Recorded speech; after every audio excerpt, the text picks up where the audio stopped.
The neon red light of the Broken Spoke Saloon buzzed against the fading Texas twilight, a beacon for every lost soul and weary traveler looking for redemption in a whiskey glass. It was a memory that often played in the mind of the man standing before the vanity mirror in the bowels of the AT&T Stadium. But tonight, that memory felt distant, almost like a different lifetime. George Strait adjusted the brim of his resistal hat, pulling it down just a fraction of an inch, until it cast that familiar shadow over his eyes, a shield against the blinding glare of the world. At 71 years old, the king of country had seen everything there was to see, from the sawdust floors of honky-tonks in San Marcos to the deafening roar of 80,000 people chanting his name in Arlington, yet tonight his hands trembled ever so slightly. It was not fear, nor was it stage fright, for those demons had been conquered decades ago on lonely highways between gigs. It was a heaviness in the air, a tangible weight that settled on his shoulders like a wet wool blanket. The dressing room was silent, save for the hum of the air conditioning and the distant, muffled thump of the opening act finishing their set.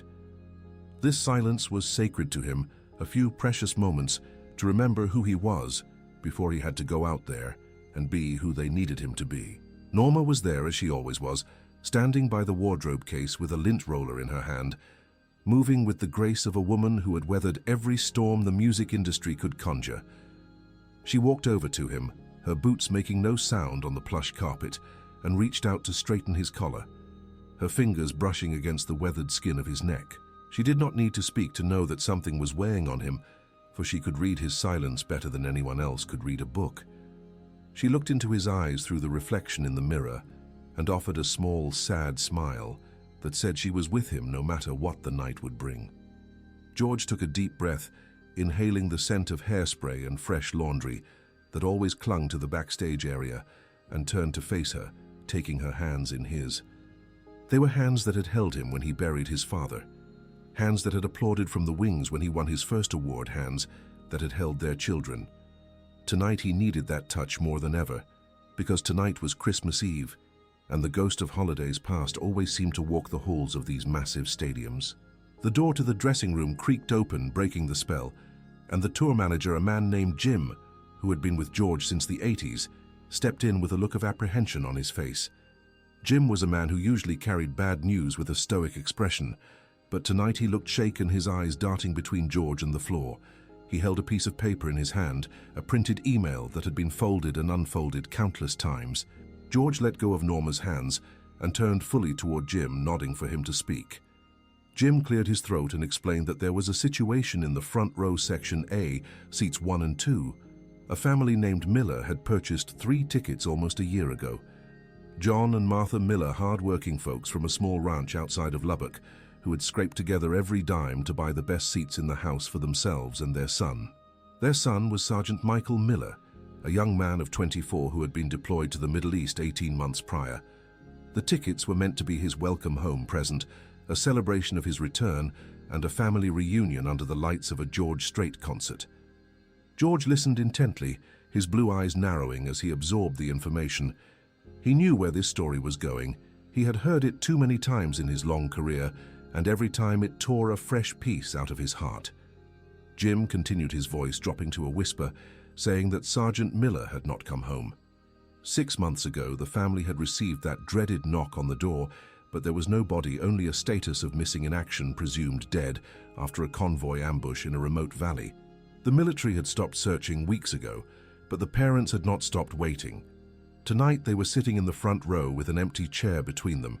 On that empty seat rested a black Stetson hat, similar to the one George wore, and a folded American flag. They had refused to sell the ticket or give it away, insisting that if by some miracle he found his way home, he would know where to find them. They were there to honor his memory, to listen to the songs he grew up singing in the cab of his father's truck, and to feel close to him one last time on Christmas Eve. The room fell into a heavy silence that felt suffocating. George looked at the floor, the polished tips of his boots blurring as his eyes misted over. He thought of his own son, Bubba. He thought of the fragility of life and the cruelty of a world that would take a boy away from his parents before he had a chance to truly live. He reached out and took the paper from Jim's hand, reading the names again, John and Martha Miller. He folded the paper carefully and placed it in the breast pocket of his jacket right over his heart. He looked at Norma and saw that she was already wiping a tear from her cheek, her makeup smudging slightly. She nodded at him a silent permission, a silent command to do what he did best.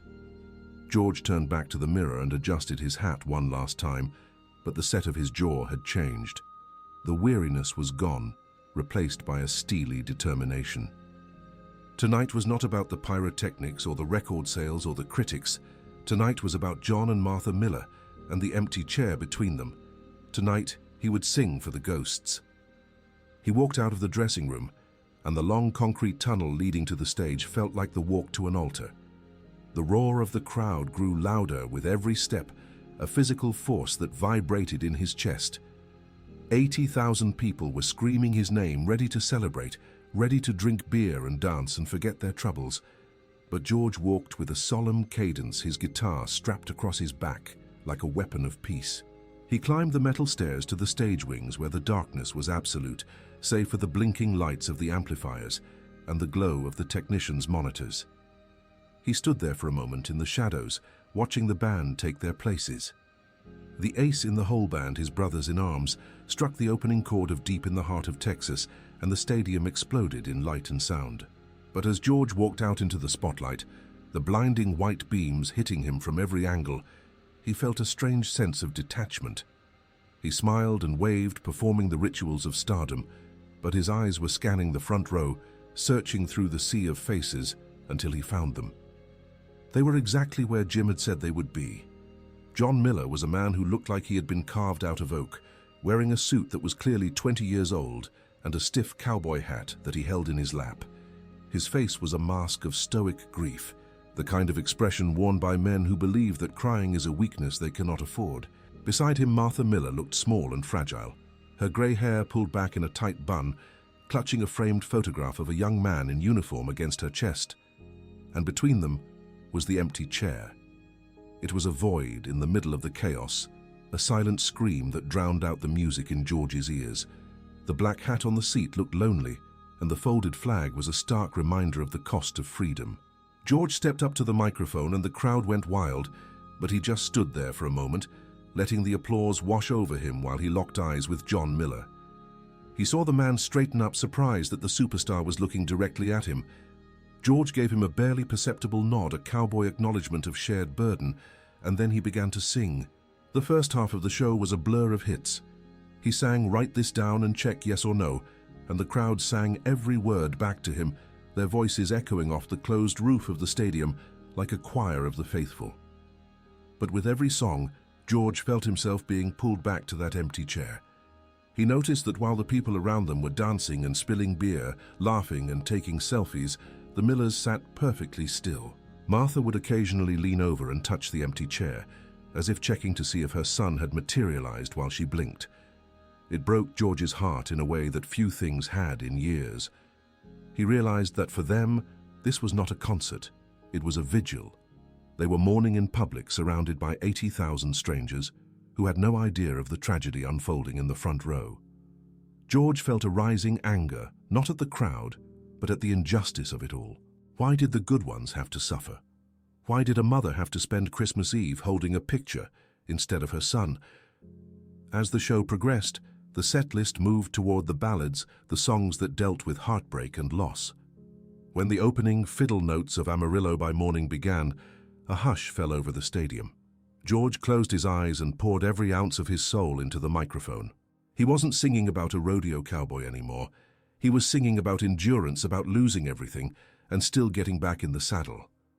He opened his eyes during the chorus and saw Martha Miller burying her face in her husband's shoulder, her shoulders shaking with silent sobs. John Miller had placed a hand on the empty chair, his knuckles white, as he gripped the backrest, trying to hold on to the physical reality of his son's absence. George felt his voice catch a rare crack in the smooth baritone that the world knew so well. He stepped back from the mic for a second, clearing his throat, fighting back the emotion that threatened to overwhelm him. The crowd cheered, thinking it was just passion, but Norma, watching from the side of the stage, knew better.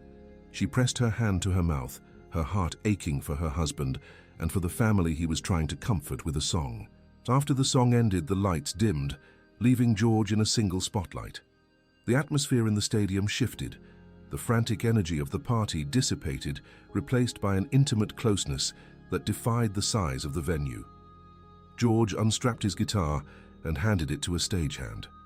He walked to the edge of the stage, right in front of the Millers, and sat down on a monitor, his legs dangling over the edge. The camera operators scrambled to zoom in, projecting his face onto the massive screens that hung above the field. Every line on his face was visible, every grey hair, every ounce of sincerity. He picked up a handheld microphone and looked out at the darkness beyond the lights. He spoke softly, his voice rumbling like distant thunder, telling the audience that tonight was special, not because of the records sold or the tickets bought, but because of the spirit of the season. He talked about family, about the empty chairs at dinner tables across the country, and about the sacrifices made by men and women in uniform so that everyone else could sleep in peace. Then he did something he had never done before. He pointed to the front row. The spotlight operator caught the cue, and a beam of white light swung down, illuminating John and Martha Miller and the empty seat between them. The sudden exposure startled them. John blinked rapidly, shielding his eyes, and Martha looked terrified for a moment, clutching the photo tighter. A murmur went through the crowd as 80,000 people looked at the couple on the giant screens. They saw the grief etched into their faces. They saw the flag, they saw the empty chair. A silence fell over the stadium, a silence so profound that you could hear the hum of the amplifiers. George began to speak about Sergeant Michael Miller. He told them his name, he told them about his service, he told them that he was missing, he told them that his parents were here keeping a promise. As George spoke, he saw the walls of John Miller's stoicism begin to crumble. The old rancher's chin quivered, and a single tear tracked a path through the dust and age on his cheek. It was a moment of raw, human vulnerability, broadcast to millions. George felt like an intruder, yet he knew this acknowledgement was necessary. He wanted the world to see them.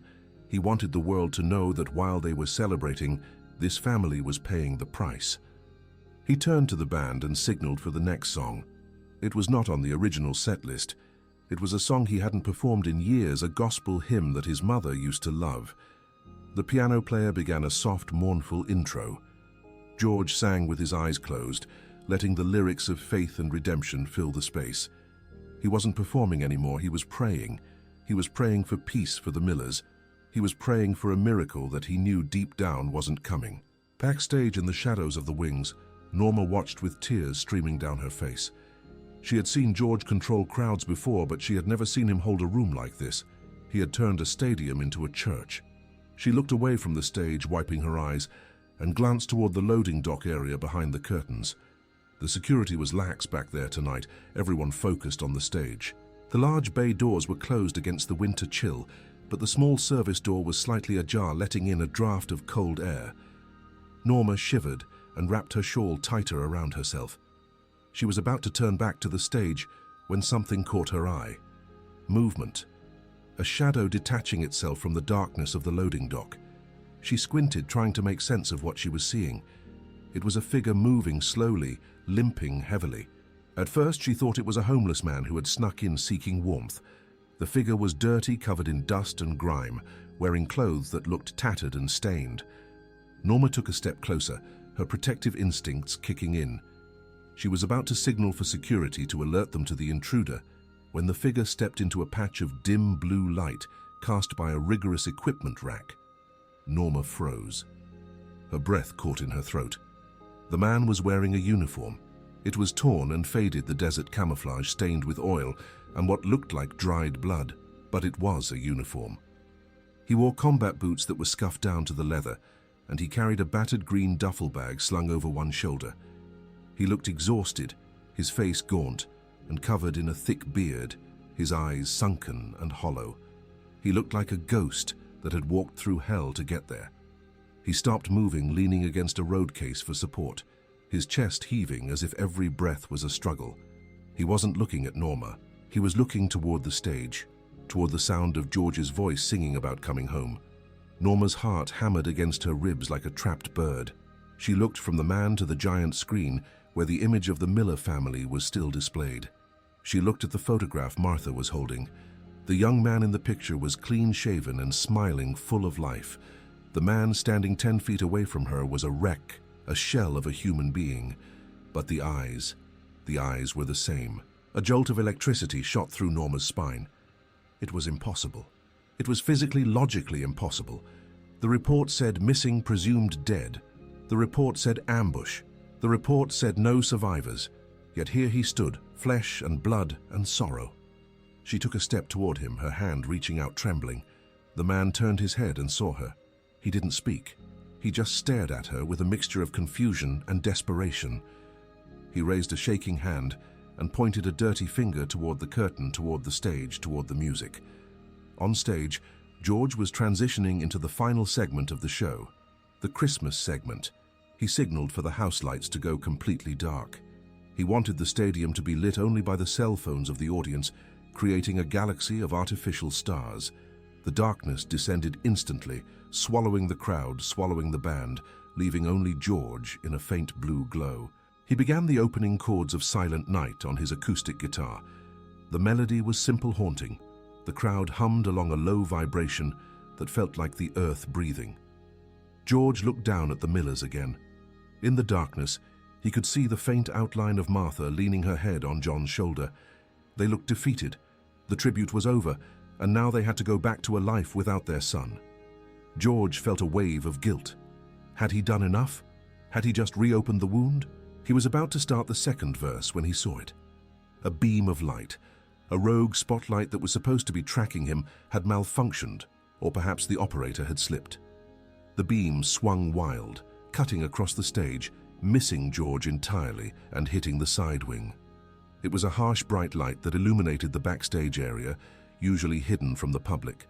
The crowd gasped a collective intake of breath that sounded like the wind. George stopped playing. His hands froze on the strings. He followed the beam of light, and what he saw made his blood run cold. The light had landed squarely on Norma, but it wasn't the Norma he knew. This was a woman in the grip of a shock so profound it bordered on terror. Her hands were clamped over her mouth, her eyes wide and staring at something just out of the light's reach. She wasn't looking at George. She was backing away slowly, as if she were witnessing a resurrection or a ghost. The giant screens behind George, which were supposed to be showing candles flickering, suddenly cut to the feed from the camera, following the spotlight. Now, 80,000 people were looking at Norma Strait's terrified face. George felt a surge of panic. Had something happened to her? Was she having a heart attack? He took a step toward the wing, forgetting the mic, forgetting the show. "Norma?" he said, his voice booming through the stadium speakers, harsh and unscripted. She didn't answer. She couldn't answer. She simply extended an arm, pointing into the darkness beside her, pointing at something the light hadn't revealed yet. The spotlight operator, realizing the focus was on Norma, tried to correct the mistake and panned the light slightly to the left, following her finger.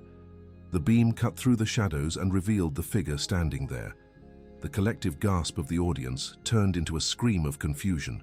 There on the giant high-definition screens stood the soldier. He was blinded by the light, raising a hand to shield his eyes. He looked wild, dangerous, and utterly out of place in the pristine environment of the stadium.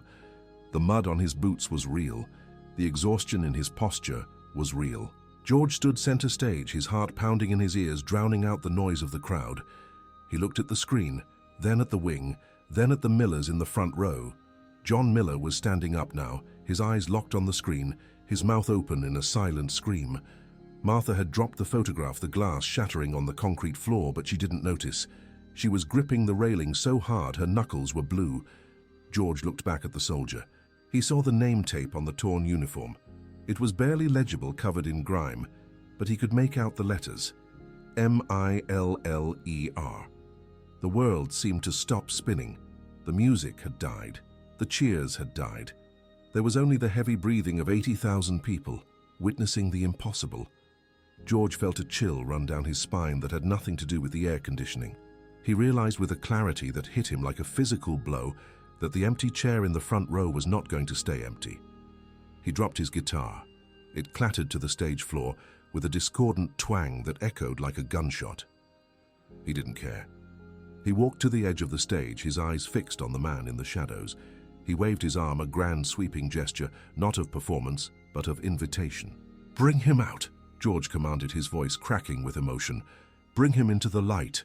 The command hung in the air, echoing through the vast cavern of the stadium like a divine decree. Bring him into the light. George Strait stood at the edge of the stage, his chest heaving, his hand still extended toward the shadows where his wife and the stranger stood frozen. The silence that had fallen over the 80,000 souls in attendance was heavy, pressurized, the kind of silence that precedes a thunderclap. On the giant screens, the image was grainy and high contrast, the rogue spotlight bleaching the color out of everything it touched, turning the scene into a black and white tableau of raw emotion. Norma Strait was the first to move. The shock that had initially paralyzed her began to thaw, replaced by a maternal instinct so fierce it overrode the confusion of the moment. She looked at the man standing before her, this ghost in combat boots, this apparition of war interrupting a celebration of peace. Up close, the smell of him was overwhelming. It wasn't the smell of a homeless drifter. It was a specific, acrid scent that Norma recognized from the newsreels and the stories of veterans. It was the smell of ancient dust, unwashed fabric, dried sweat, and something metallic like copper or old blood. It was the scent of survival. She reached out, her hand trembling violently, and placed her palm against the rough, dirty fabric of his sleeve. He flinched. The soldier jerked back as if he expected a blow, his eyes darting wildly around the backstage area. He was in a state of hyper-arousal, his body pumping adrenaline, his mind likely still trapped in whatever hell he had just escaped from. He looked at Norma, really looked at her, and his cracked lips parted. "Ma'am," he rasped. His voice was a ruin, a sound like gravel grinding together. It was barely audible over the hum of the stage equipment, but Norma heard it. Am I home?" Norma let out a sob that she quickly stifled with her other hand. She nodded, tears spilling freely now, ruining the makeup she had applied so carefully hours ago. "Yes, son," she whispered, her voice fierce. "You're home. You're safe." She didn't look at the cameras. She didn't look at George. She took the soldier's hand, a hand that was calloused, filthy, and shaking uncontrollably, and she pulled him gently. He resisted for a fraction of a second, his boots skidding on the smooth concrete. But then he yielded, allowing himself to be led toward the curtain, toward the light, toward the man in the cowboy hat who was waiting for him. On stage, George watched them emerge. He saw Norma, small and elegant in her evening wear, guiding the large, broken figure of the soldier. As they stepped past the velvet curtains and onto the main stage, the full glare of the stadium lights hit Sergeant Miller. He stumbled, raising an arm to shield his eyes, effectively blinding himself to the 80,000 people watching him. He swayed, his knees buckling under the weight of exhaustion and the sudden sensory overload. George moved instantly. He didn't run. George Strait doesn't run. But he strode across the stage with a purpose that belied his 71 years. He reached the soldier just as the young man's legs began to give way. George caught him, the king of country, the man who had sold millions of records, the icon of Texas, wrapped his arms around the dirty, smelling uniform of the enlisted man and held him up. The microphone George was holding clattered against the soldier's back, picking up the thud of the impact, a sound that boomed through the speakers like a heartbeat. "I got you, son," George said, his voice low, away from the mic, meant only for the soldier. "Lean on me. I've got you." The crowd was beginning to understand. The murmur that had rippled through the stands was turning into a roar of disbelief. People in the upper decks were squinting at the screens, trying to reconcile the image of the clean-cut boy in the photo Martha Miller had been holding with this bearded, gaunt survivor on stage. But the eyes, magnified on the 4K screens, were undeniable. They were the same eyes, haunted now, older by 1,000 years, but the same color, the same shape. In the front row, time had stopped completely. John Miller was gripping the barrier that separated the crowd from the stage, his knuckles white, his fingernails digging into the padded leather. He was a man who had buried his grief deep, encased it in concrete so he could keep working the ranch, so he could keep waking up in the morning. Now, that concrete was shattering. He stared up at the stage, his mouth working silently, trying to form a name that he hadn't spoken aloud without pain in 6 months. "Mikey," he whispered. It was a question asked to the universe. "Mikey." Martha Miller was not silent. The shock had bypassed her logic centers and gone straight to her soul. She let out a sound that was not a word, not a scream, but a keen, a primal vibration of a mother recognizing her young. She tried to climb the barrier. She was 65 years old with bad knees and a bad back. But she scrambled at the metal barricade with the desperation of a teenager. Security guards, confused and adhering to protocol, instinctively moved to stop her, stepping in front of the barrier. George saw this. He was still holding the soldier up, feeling the tremors running through the young man's body, but he looked down and saw the security guards blocking the mother. His expression darkened. He snatched his microphone back up, his eyes flashing with a rare, terrifying anger. "Back off!" George barked into the mic, his voice cracking like a whip across the stadium. "Let them through, get out of the way." The security guards froze. You don't disobey George Strait in Texas. They stepped aside, opening the gate in the barrier. On stage, Sergeant Miller seemed to hear his mother's voice through the roar of the crowd. He lifted his head from George's shoulder. He blinked, his eyes adjusting to the glare, and he looked down. He saw the empty chair. He saw the black hat resting on it. And then he saw them. He saw his father, hatless, weeping openly, looking like a man who had seen the face of God. He saw his mother, her arms reaching out, her face a mask of agonizing hope. The soldier pushed himself away from George. He stood on his own for a moment, swaying like a sapling in a gale. He took a step toward the edge of the stage, then another. The limp was pronounced. His left leg dragged slightly, indicating an injury that hadn't healed right. He looked down at the 5-foot drop from the stage to the ground. There were stairs to the right, but he didn't look at them. He just looked at his parents. "Mom," he said. The microphone caught it. One word, one syllable that broke 80,000 hearts simultaneously. He sat down on the edge of the stage, ignoring the pain it must have caused his leg, and then slid off, his boots hitting the ground with a heavy thud. He was in the pit now, the small area between the stage and the front row. He took 2 steps and collapsed against the barrier, but he didn't fall. He fell into his father's arms. John Miller reached over the barrier and grabbed his son by the shoulders, pulling him into a crushing embrace. The 2 men, the rancher and the soldier, collided in a tangle of arms and tears.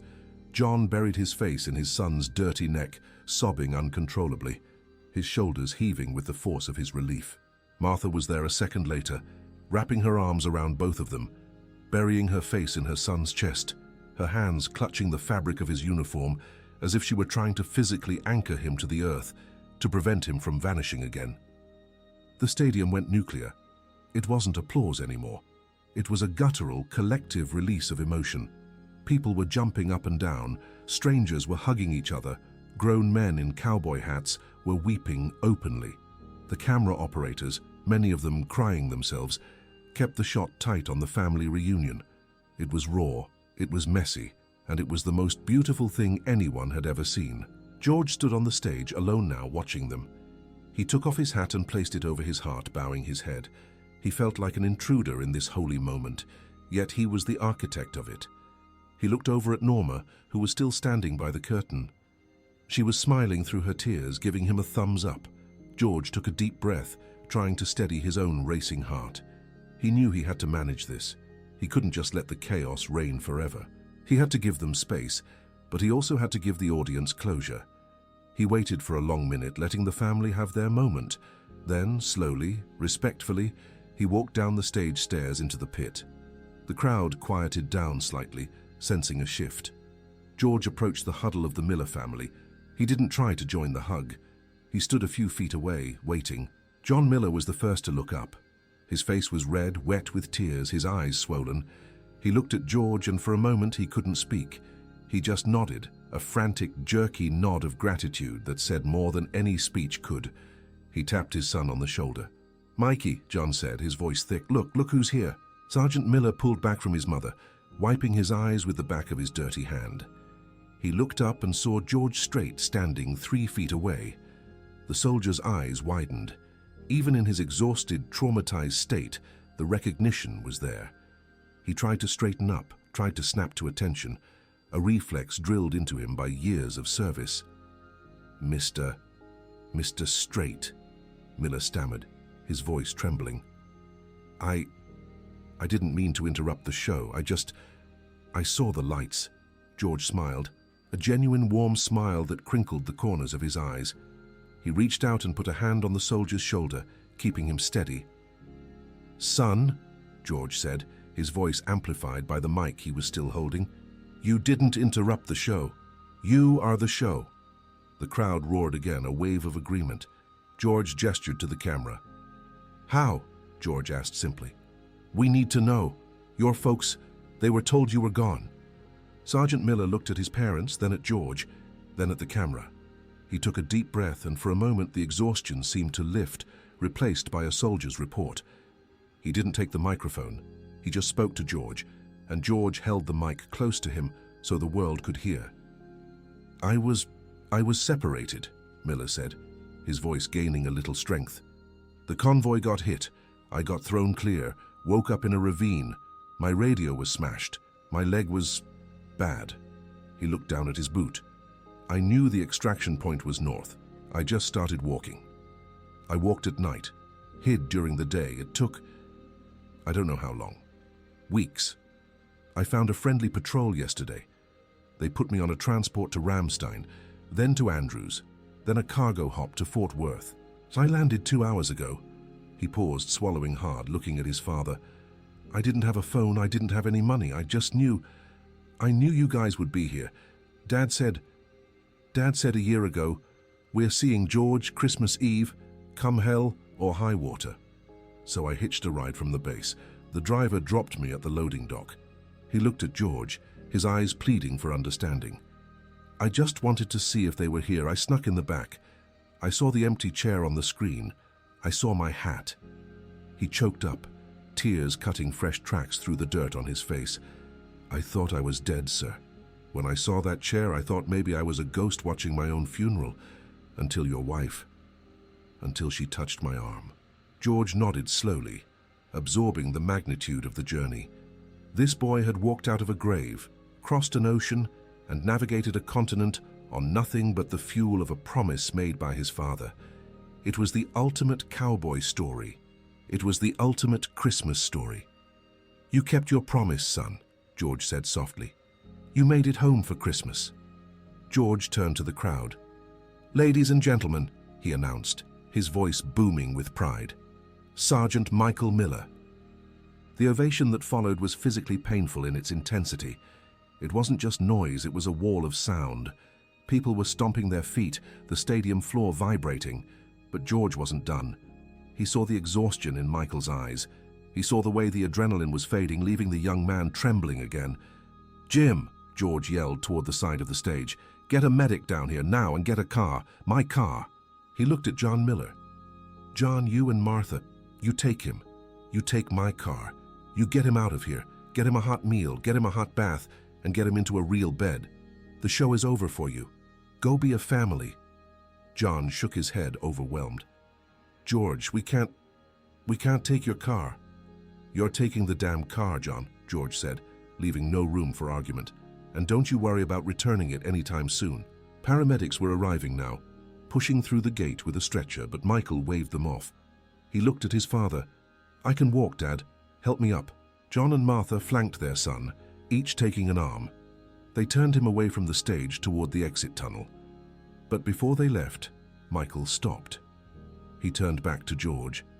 He reached into his pocket, a pocket that had carried dust from a foreign desert only hours ago, and pulled out something small. It was a challenge coin, battered and scratched. He held it out to George. "For the song, sir," Michael said. "Silent Night." It was the only thing playing in my head when I was in that ravine. It kept me awake. It kept me moving. George took the coin. He looked at it, turning it over in his fingers.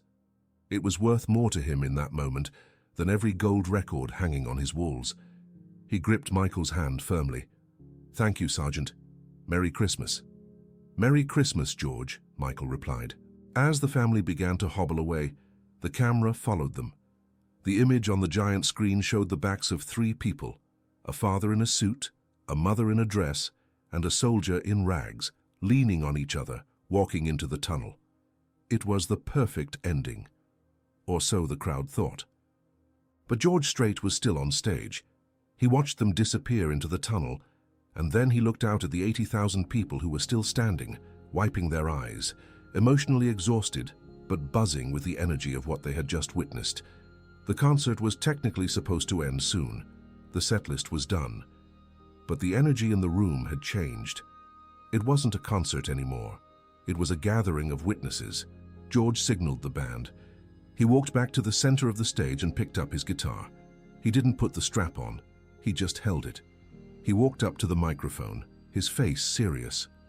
"I don't know about you folks," George said, his voice intimate, conversational, "but I don't think I can sing another upbeat song tonight. It wouldn't feel right. What we just saw, that was God's business, and you don't follow God's business with a drinking song." A ripple of laughter went through the crowd, breaking the tension. "But," George continued, strumming a G chord that rang out clear and bright, "we are still in Texas, and it is still Christmas, and I think we need to send that boy and his family off with a prayer that reaches all the way to the parking lot." He looked at his fiddle player. "Play it sweet," he commanded. The fiddle began a melody that everyone knew. It wasn't a country hit, it was Amazing Grace. But George didn't sing the first verse. He stepped back and let the 80,000 people sing it. And they did. The sound of that many voices singing a cappella, led only by a single fiddle, was haunting. It filled the stadium, swirling up to the rafters. George joined in on the second verse, his voice blending with the crowd. "'Twas grace that taught my heart to fear, and grace my fears relieved." As he sang, he looked toward the side of the stage. Norma was still there. She had stopped crying. She was watching him with a look of intense pride. She pointed to her watch, then pointed to the tunnel. She mouthed something.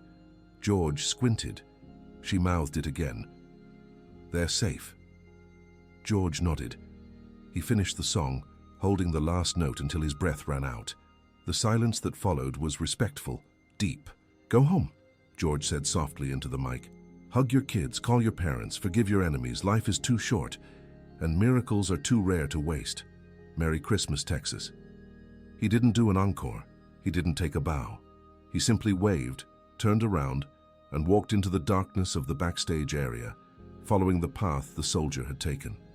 The house lights came up, harsh and bright, revealing thousands of people with red eyes and smiling faces.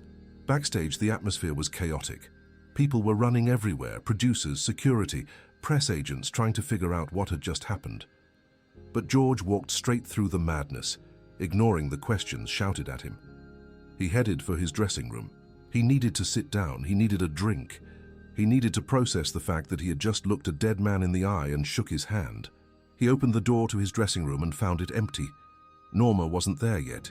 She was likely dealing with the miller's transport. George sank onto the leather sofa, placing the challenge coin on the table in front of him. He stared at it. Then there was a knock on the door. Not a frantic knock of a producer, but a hesitant, soft knock. "Come in," George said. The door opened. It wasn't Jim, it wasn't Norma. It was a young woman, maybe 20 years old, wearing a headset and holding a clipboard. She looked terrified to be disturbing him. "Mr. Strait?" she squeaked. "Yes, darling." I'm sorry to bother you, but there's a phone call. On the landline." She pointed to the dusty phone on the corner table that nobody ever used. They say it's the White House." George looked at the phone. He looked at the challenge coin. He let out a long, tired sigh, but there was a smile playing on his lips. "Tell the president to hold on a minute," George said, leaning back and closing his eyes for a second. "I need to call my son first." The phone in the dressing room felt heavy in George's hand, an archaic piece of plastic connecting him to the reality outside the bubble of the stadium. He dialed the number he knew by heart, the number of his son, Bubba. It rang 3 times, each ring a long, hollow sound that seemed to stretch the seconds into hours. When the voice on the other end answered, groggy and confused by the late hour, George felt a knot loosen in his chest that he hadn't realized was there. "Dad? Is everything okay? I saw the news alerts." Bubba's voice was laced with worry. The internet moves faster than a prairie fire, and the images of the resurrection on stage were likely already circling the globe. "I'm fine, son," George said, his voice dropping to that low, rumbling register that comforted millions, but was reserved in its truest form for his kin. I needed to hear your voice. I needed to know you were there." There was a pause on the line. Bubba, a man grown with children of his own, understood the unspoken weight behind his father's words. He understood that seeing a ghost walk onto a stage changes a man, reminds him of the fragility of the cord that binds fathers to sons. "I'm here, Dad. We're all here. We love you." "I love you too, Bubba. Kiss the grandkids for me. I'll be home soon." George hung up the phone gently. He stared at the device for a moment, grounding himself. Then he looked at the young production assistant who was still trembling by the door, holding the line for the White House. George nodded to her. She pressed a button and handed him the receiver, as if it were made of fragile glass. "Mr. President," George said, standing up out of habit. He listened for a minute, his face impassive. The voice on the other end was speaking of patriotism, of viral moments, of the spirit of America. They wanted to fly George to D.C.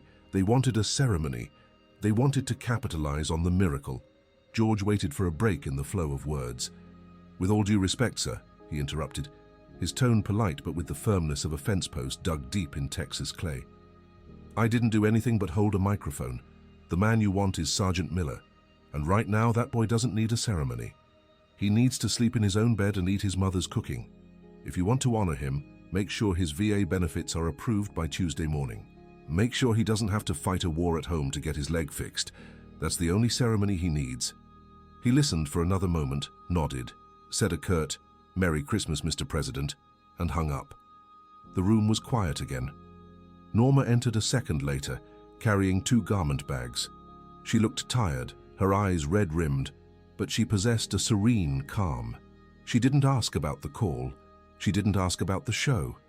She walked over to George, placed a hand on his cheek, and simply said, "They're on their way. Jim drove them. He said Michael fell asleep before they even got out of the parking lot." George exhaled, a long breath that seemed to deflate his posture. The adrenaline was gone, leaving behind the ache in his joints and the ringing in his ears. "Good," he said. "Let's go home, Norma." Getting out of the stadium was a military operation in itself. The news of the Christmas miracle had turned the perimeter of AT&T Stadium into a frenzy.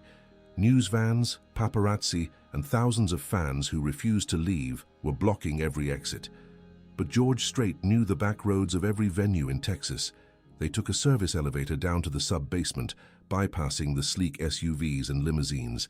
Instead, they climbed into a nondescript, dented Ford van, usually used by the catering crew. George took the wheel, pulling a baseball cap low over his eyes. Norma sat beside him, watching the concrete pillars flash by.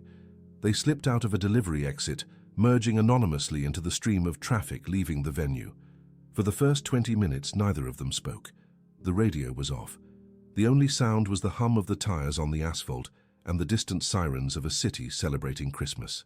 George drove with one hand on the wheel, his other hand resting on the center console, where Norma covered it with hers. "I thought I was seeing things," Norma said softly, breaking the silence as the city lights began to fade into the suburban sprawl. "When I saw him in the shadows, he looked so lost, George. He looked like a child who had woken up in a nightmare." George squeezed her hand. "You were the one who brought him in, Norma. If you hadn't seen him and if you hadn't reached out, security would have tackled him before he got within 10 feet of the stage. You saved him." "He saved us," Norma corrected him, looking out the window at the dark Texas plains stretching out to the horizon. "He reminded everyone in that building what actually matters. We get so caught up in the lights, the noise, the tour schedule. We forget that there are people out there bleeding for the right to sit in those chairs." They drove for 2 hours, leaving the Metroplex behind, heading southwest toward the ranch. The landscape changed from concrete to mesquite, from street lights to stars. When they finally turned onto the gravel road leading to their property, the tension in George's shoulders finally evaporated. He was no longer the king of country. He was just a rancher coming home after a long shift. They entered the house quietly. The Christmas tree in the living room was lit, casting a warm amber glow over the furniture. It was a stark contrast to the blinding blue and white lights of the stadium. It was quiet. It was peaceful. George poured 2 glasses of whiskey neat. He handed one to Norma and they sat on the porch swing, wrapped in heavy blankets, watching the breath of the horses misting in the cold air in the nearby paddock. "What happens now?" Norma asked, taking a sip of the amber liquid. "Now," George said, looking at the moon, "we make sure the miracle lasts longer than the headlines." Christmas morning broke with a cold, clear sky. The world was on fire with the story. Every news channel, every social media feed, every newspaper front page featured the image of the dirty soldier hugging his father while George Strait bowed his head in the background. They were calling it the miracle at the 50-yard line. Pundits were analyzing it. Preachers were sermonizing on it, and the video had racked up 1 billion views overnight. But at the Strait Ranch, the TV was off. George spent the morning in the barn. He needed the routine. He needed the smell of hay and leather.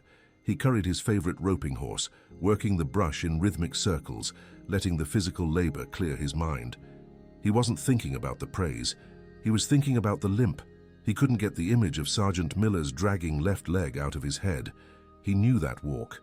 He had seen it in old rodeo cowboys who had been stomped one too many times, and he had seen it in veterans who carried shrapnel in their bones. Around noon, Jim, the tour manager, called. "George, you're not going to believe this. The GoFundMe pages. There are 50 of them. People are raising millions for the Millers, but we don't know which ones are real. The family is being bombarded. Reporters are camped out on their lawn in Lubbock. John Miller called me. He sounds scared. He says he can't even get Michael to a doctor because the driveway is blocked by cameras." George stopped brushing the horse. His jaw tightened. This was the dark side of the miracle, the vulture culture that wanted to consume the tragedy as entertainment. "Where are they?" George asked. "They're holed up in their house. It's a small place, George. They're overwhelmed." "Get the plane ready," George said. "We're going to Lubbock." "George, it's Christmas Day. The press will eat you alive if you show up there." "I don't care about the press. I care about my car," George lied, a dry humor in his voice. "I need to go pick up my car, and while I'm there, I'm going to fix this mess." 2 hours later, a private jet touched down on a small airstrip outside of Lubbock. George didn't take an entourage, just him, Norma, and a trusted security detail. They took a discreet SUV to the Miller Ranch. It was a modest spread, the fences needing repair, the barn leaning slightly to the left. It was the home of honest, hard-working people who had put everything into the land and their son. The scene at the front gate was a circus. News vans, onlookers, people holding signs. When George's SUV approached, the crowd surged, thinking it was another reporter. But when the window rolled down and that famous face looked out, the shouting died down. George didn't smile, he didn't wave.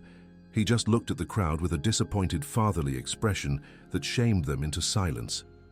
"Folks," George said, his voice calm but projecting clearly, "it's Christmas. This family has been through hell. Go home to your own families. Leave them be." It wasn't a request. The crowd surprisingly began to disperse. The respect for the man ran deeper than the curiosity for the story. The security team opened the gate, and the SUV rolled up the dirt driveway. John Miller was waiting on the porch. He looked exhausted. He was wearing the same clothes from the night before. When he saw George, he slumped with relief. "George," John said, shaking his hand as he stepped out of the car. Thank you. For the car, for everything. We didn't know what to do." "Where is he?" George asked. "He's in the back room. He won't come out. He's struggling, George. The noise, the flashing lights. It's too much." George nodded. "Can I see him?"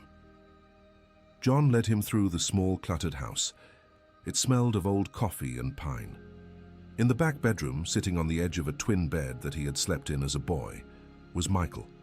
He had showered, shaved the beard, and was wearing a clean flannel shirt and jeans. He looked younger without the grime, but the eyes were still ancient. He was staring at the floor, his hands gripping his knees. George knocked on the open doorframe. "Knock, knock." Michael looked up. He tried to stand, wincing as weight hit his bad leg.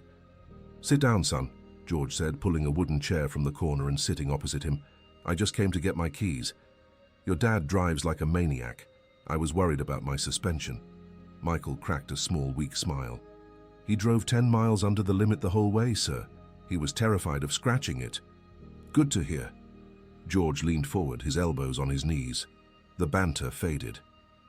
How are you holding up? I don't know, Michael admitted, his voice trembling. Yesterday, I just wanted to see them. I didn't think about what would happen after. I didn't think about the cameras. I feel like I'm a freak show. Everyone wants to know how I survived. They want the gory details. I just want to forget. I know, George said. The world loves a hero, but they don't understand that being a hero usually means you had to go through something terrible. They want the glory without the grit.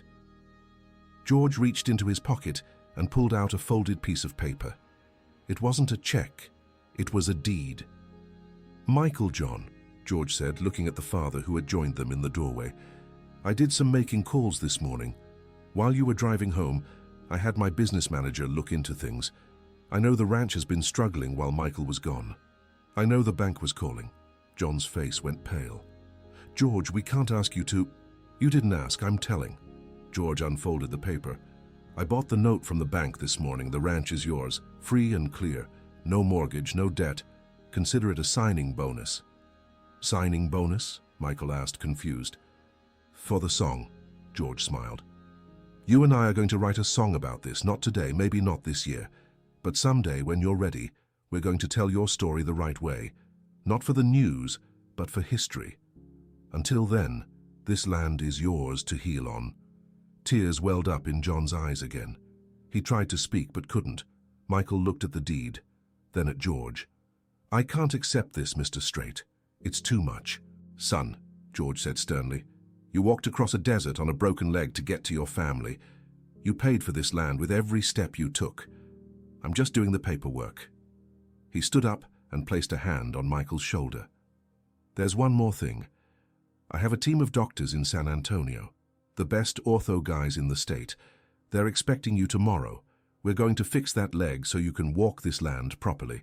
My pilot will fly you down. George didn't stay long. He knew his presence was a disruption, no matter how well-intentioned. He shook hands, hugged Martha, who wept into his coat, and walked back to the SUV. As they drove away, he saw John Miller walking out to the barn, his step lighter than it had been in years. The months that followed were a blur of activity for the world, but a time of quiet restoration for the Millers. The miracle faded from the daily news cycle, replaced by the next scandal, the next viral video. But in the hill country, the impact remained. George continued his tour, but the show had changed. Every night before he sang Silent Night, he would tell a brief story about a soldier and a promise. He never used Michael's name again on stage, protecting the family's privacy, but the message was clear. The empty chairs in the audience became a symbol not of loss but of hope. 6 months later, it was July in Texas. The heat was oppressive, shimmering off the asphalt. George was at his own ranch, preparing for a summer break. He was in the tack room, cleaning a saddle, when a truck pulled up the long driveway. It wasn't a delivery truck, it was a brand new black Ford F-250. George wiped his hands on a rag and walked out into the sunlight. The door of the truck opened and a man stepped out. He was wearing a cowboy hat, pressed jeans and boots. He walked around the front of the truck.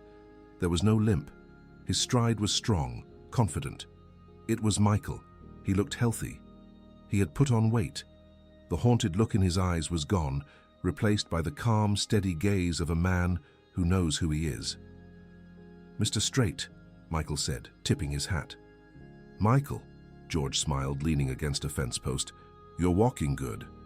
Running, actually, Michael grinned. The docs did a hell of a job, and the physical therapy, well, fixing fences is pretty good PT.